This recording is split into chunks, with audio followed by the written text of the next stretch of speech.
রুই মাছটার দাম 250 টাকা, 300 টাকা করে কেজি নিছে। এটা প্রায় 1 কেজি তো সামান্য কম, 900 গ্রাম হয়েছে।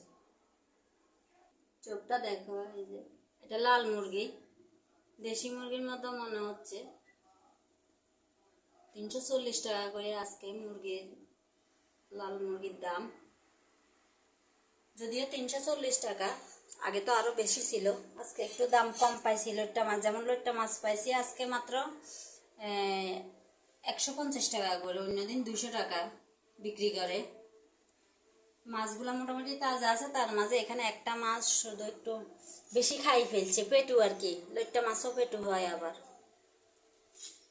আমার খুব ভালো লাগে লইট্টা মাছ খাইতে। মাছ কাটতেছে। আর কিছু সবজি আনছি বন্ধুরা। শশা কিন্তু 30 টাকা করে, একদম কমে গেছে দাম। কাঁচামরিচ 1 পাওয়া নিচে মাত্র 40 টাকা। পেঁপে 30 টাকা করে কেজি। এটা কি জানি বলে, ছড়া ছড়া 60 টাকা করে কেজি। দাম মানে মাথায় আসতেছে না, বাজার করে আসি টায়ার্ড হয়ে গেছে।